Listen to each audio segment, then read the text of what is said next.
Welcome to your property. आज हम discuss करेंगे section 164 of the companies act 2013 जो बताता है कि कौन से पर्सन्स डायरेक्टर बनने के लिए डिस्क्वालिफाइड होते हैं। तो चलिए इस सेक्शन को समझना शुरू करते हैं। सेक्शन 164 का सबसेक्शन 1 बताता है कि ये सबसेक्शन उन पर्सनल सर्कमस्टांसिस को कवर करता है जिनके होने पर कोई पर्सन डायरेक्टर अपॉइंट नहीं हो सकता। क्लॉज ए बात करता है अनसाउंड माइंड के बारे में। अगर कोई पर्सन अनसाउंड माइंड है और कॉम्पिटेंट कोर्ट ने ऑफिशियली उसे अनसाउंड माइंड डिक्लेयर किया है तो वो डायरेक्टर नहीं बन सकता। क्लॉज बी बात करता है अनडिस्चार्ज इंसॉल्वेंट के बारे में। अगर कोई पर्सन अनडिस्चार्ज इंसॉल्वेंट है तो वो डायरेक्टर अपॉइंट नहीं हो सकता, यानी जिस पर्सन को इंसॉल्वेंट डिक्लेयर किया गया है और अभी डिस्चार्ज नहीं मिला है। क्लॉज सी बात करता है इंसॉल्वेंसी एप्लीकेशन पेंडिंग के बारे में। अगर किसी पर्सन ने खुद इंसॉल्वेंसी के लिए एप्लीकेशन फाइल की है और मैटर पेंडिंग है, वो भी डायरेक्टर नहीं बन सकता। क्लॉज डी बात करता है क्रिमिनल कन्विक्शन के बारे में। अगर कोई पर्सन को कोर्ट ने किसी ऑफेंस में कन्विक्ट किया है तो मिनिमम 6 मंथ्स इम्प्रिजनमेंट की सेंटेंस दी गई है, तो सेंटेंस कंप्लीट होने के 5 इयर्स तक वो डायरेक्टर नहीं बन सकता। अब इसके बाद है प्रोवाइजो।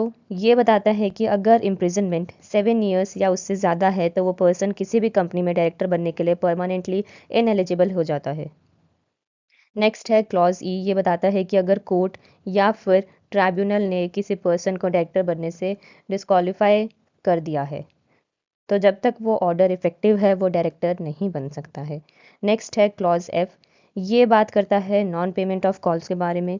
अगर शेयर होल्डर ने कॉल्स ऑन शेयर्स पे नहीं किए और ड्यू डेट के बाद 6 मंथ से ज़्यादा हो गया है तो डायरेक्टर अपॉइंट नहीं हो सकता।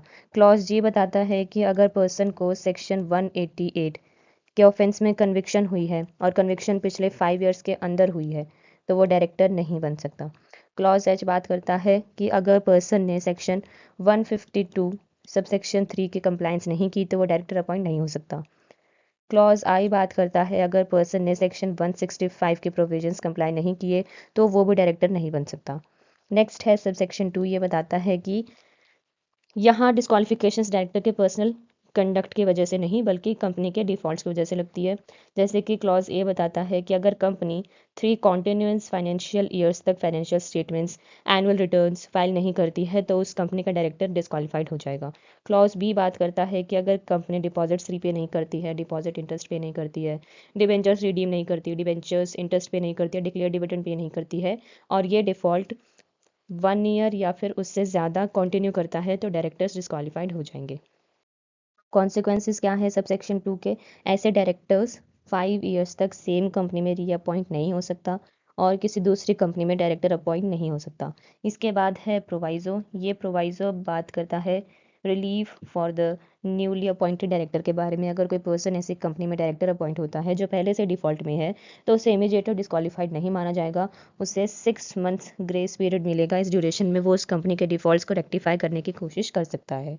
नेक्स्ट है सबसेक्शन 3। ये बताता है कि प्राइवेट कंपनी अपने आर्टिकल्स ऑफ एसोसिएशन में एडिशनल डिस्क्वालिफिकेशंस प्रिस्क्राइब कर सकती है।